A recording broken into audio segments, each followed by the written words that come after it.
जीवन में खुश रहने के लिए एक ही मंत्र है, राधे राधे का चिंतन करो और चिंता करना छोड़ दो। श्री कृष्ण कहते हैं कि जीवन में कई बार हम हर संभावित समस्या के बारे में सोचने में अपने मस्तिष्क का प्रयोग करते हैं। दरअसल हमारा मस्तिष्क समस्याओं के बारे में सोचने के लिए नहीं बना है, उन्हें तो समाधान सोचने के लिए बनाया है। डर और चिंता का इलाज कर्म है। डर कर्म को सहन नहीं कर सकता। अपने सपनों का पीछा करें, चिंता ना करें, खुश रहें। डर बाधाएं देखता है, आस्था अवसर देखती है। डर समस्या देखता है, आस्था संभावनाएं देखती है। डर रुकावट का पत्थर देखता है, आस्था सीढ़ी देखती है। अगर आप खुद को कमजोर मानते हैं तो आप खुद का नहीं, भगवान का अपमान करते हैं। एक हद तक भविष्य की चिंता करना भी जरूरी है। चिंता हमें मेहनत करने के लिए प्रेरित करती है। ये मानवीय प्रवृत्ति है कि मानव कुछ भी नहीं करना ज्यादा पसंद करते हैं, और भविष्य की चिंता ही इस आराम की अवस्था से मनुष्य को बाहर लाती है। परिणाम की चिंता ना हो तो विद्यार्थी उतनी लगन से पढ़ाई ही नहीं करेंगे। मोटापे की चिंता ना हो तो लोग खाने पे रोक नहीं लगाएंगे। और भी बहुत से उदाहरण है, लेकिन इन दोनों में यह समझ आ जाता है कि भविष्य की थोड़ी चिंता जरूरी है। किसी भी चीज के बारे में अनावश्यक चिंता करते रहना उस परेशानी को बढ़ाएगा, उसका हल कभी नहीं देगा। आज का पर्याप्त परिश्रम ही भविष्य की अनावश्यक चिंता से दूर रखेगा। अपने दिमाग को शांत रखिए, और जब भी आप किसी के बारे में अधिक सोच रहे हो तो समझ जाना आप अपनी मुश्किलें बढ़ाने जा रहे हो। श्री कृष्ण कहते हैं हम सभी को योजना बनानी होगी, अन्यथा हम अपने आप को उसी तरह से जाने देंगे जैसे हमारा वातावरण हमें चलाता है, ना कि जिस तरह हम अपने जीवन को जीना चाहते हैं। योजना हमें कल के लिए तत्पर रहने का एक कारण देती है। यह हमें लक्ष्य के लिए काम करने का एक कारण और दिशा देता है। योजना के बिना हम अपने रिश्तों, अपने पैसे, हमारे वित्त, कौशल आदि को भाग्य की दया पर छोड़ देंगे। यह एक प्रकार का जुआ होगा। इससे हमें निराशा और पछतावा हो सकता है। हालांकि भविष्य के बारे में बहुत अधिक चिंता करना आपको व्याकुल कर सकता है। चिंता एक ऐसी बीमारी है जो आपकी मन की सभी खुशियों को खा जाती है। कुछ लोग ऐसे होते हैं जो बहुत ही ज्यादा चिंता करते हैं, इसी वजह से वह कभी खुश नहीं रह पाते। उन्हें किसी भी बात से खुशी नहीं मिलती। वह सिर्फ एक ही बात को लेकर चिंता में डूबे हुए रहते हैं, लगातार उसी बात के बारे में सोचते रहते हैं और चिंता करते रहते हैं। ऐसे लोग हमेशा मायूसी और दुख के घेरे से घिरे हुए रहते हैं। चाहे कोई खुशी का मौका हो या कोई भी त्योहार, उन्हें कोई फर्क नहीं पड़ता। कोई भी चीज से खुश नहीं हो पाते हैं, क्योंकि उन्हें लगता है कि सारी जिम्मेदारी उनके कंधे पर है। लेकिन ये सच नहीं है। कई बार आपकी चिंता में रहने से बनता हुआ काम भी बिगड़ जाता है। परिवार में अगर एक इंसान चिंता में रहता है तो सभी परिवार के लोगों को भुगतना पड़ता है, और वही माहौल पूरे परिवार में छा जाता है। और परिवार में कोई भी खुश नहीं रह पाता। उन लोगों की ऐसी आदत बन जाती है कि वो छोटी छोटी बातों में भी परेशानी में आ जाते हैं, और ऐसे लोगों में चिड़चिड़ापन, गुस्सा, रात भर नींद नहीं आना, ऐसी बीमारियां हो जाती है। श्री कृष्ण कहते हैं आपको क्या पता हमारी जिंदगी के बारे में, लेकिन जिंदगी कैसी भी हो, आप खुद परेशानियों का समाधान नहीं निकाल पाते तो इसका मतलब आप खुद परेशान हैं। ऐसी कोई भी चिंता नहीं है जिसे करने से आपको सुख मिल जाएगा या आपके परिवार में या मन में शांति आ जाएगी। चिंता एक ऐसे जहर के समान है जो आपका कल तो कभी भी अच्छा नहीं बना सकती, और साथ ही आप ऐसी बीमारियों से ग्रसित हो जाओगे जिससे आपको भी अपने भविष्य में परेशान रहना पड़ेगा।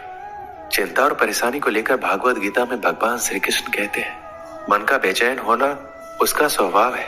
हमारे मन को लगता है कि अगर वह अलग अलग बातों के बारे में सोचता रहेगा तो हमें आने वाली हर मुश्किल और मुसीबत से बचा लेगा, पर ऐसा होता नहीं है। हम अपने जीवन का काफी अधिक समय सोच विचार करके परेशान होने में निकाल देते हैं। भगवान श्री कृष्ण कहते हैं मन का ये स्वभाव बदलना मुश्किल जरूर है, असंभव नहीं। अब आप एक बात बताइए, क्या आप एक कौवे को कह सकते हैं कि काऊ काऊ की आवाज ना करे, या फिर क्या आप किसी मेढक को कह सकते हैं कि वह पानी देखते ही ऊंची छलांग ना मारे? घर बड़ा हो या छोटा ये मायने नहीं रखता, उस घर में एक दूसरे के प्रति प्यार और सम्मान कितना है ये मायने रखता है। घर की जिम्मेदारियां निभाते निभाते खुद की खुशी, खुद के सपने तक भूलने पड़ते हैं। अपनी वाणी को शुद्ध रखिए, संस्कारों की ये पहली अमानत होती है। अगर धैर्य करोगे तो मिलेगा, गुरूर करोगे तो गवाओगे। जीवन में खुश रहने के लिए एक ही मंत्र है, राधे राधे का चिंतन करो और चिंता करना छोड़ दो। व्यक्ति का नजरिया और बात करने का तरीका बताता है कि उसे संस्कार कैसे मिले। वक्त और प्यार दोनों जिंदगी में खास होते हैं। वक्त किसी का नहीं होता और प्यार हर किसी से नहीं होता। कहने को तो बहुत सी बातें होती है, पर असली सुकून चुप रहने से ही मिलता है। आज के समय की ये सच्चाई है कि जरूरत तय करती है कि बोलने का ढंग कितना देर तक मीठा रखना है। जब पीरा और कष्टकारी बोली दोनों सहन होने लगे तो समझ लेना इंसान समझदार हो गया है। माँ बाप की बातें और किताबें कभी धोखा नहीं देती। जिंदगी में अहमियत उसे ही दो जिसमें अहम ना हो। दिल साफ रखो और सबको माफ करो, जिंदगी हसीन हो जाएगी। हर इंसान के साथ इतनी खूबसूरती के साथ रिश्ता निभाओ कि लोग आपको खोने से डरे, आप लोगों को खोने से नहीं। कुछ कर्म ऐसे होते हैं जिनका प्रायश्चित नहीं होता, उसे कुदरत के नियमानुसार भुगतना पड़ता है। अगर रास्ता खूबसूरत हो तो पता करें किस मंजिल को जाता है, लेकिन अगर मंजिल खूबसूरत हो तो रास्ते की परवाह ना करें। आपका स्वाभिमान अगर किसी को अभिमान लग रहा है तो बिल्कुल लगने दीजिए। जो 2 पल में बदल जाते हैं वह विचार नहीं, वहम कहलाते हैं। भरोसा जितना कीमती होता है, धोखा उतना ही महंगा हो जाता है। ताश का जोकर और अपनों की ठोकर अक्सर बाजी घुमा देते हैं। कभी फुर्सत में अपनी कमियों पर गौर करना, दूसरों का आईना बनने की ख्वाहिश मिट जाएगी। नियत से ईश्वर खुश होते हैं और दिखावे से इंसान। मिली थी जिंदगी किसी के काम आने के लिए, पर वक्त बीत रहा है कागज के टुकड़े कमाने के लिए। रिश्तों को बनाए रखने का सिर्फ एक ही शर्त है, किसी की कमियां नहीं, अच्छाइयां देखिए। समय उनका इंतजार करता है जो उसका इस्तेमाल करना जानता है। समय दिखाई नहीं देता, लेकिन बहुत कुछ दिखा जाता है। दूध, दही, छाछ, मक्खन, घी सब एक ही वंश के हैं, फिर भी सबकी कीमत अलग है। क्योंकि श्रेष्ठता जन्म से नहीं बल्कि अपने कर्म, कला और गुणों से प्राप्त होती है। सब कुछ सीखना ही ज्ञान नहीं है, कुछ बातों को नजरअंदाज करना भी ज्ञान है। तुम बस सब्र करो, भगवान पर भरोसा करो, वो चमत्कार भी होगा जिसका तुम्हें इंतजार है।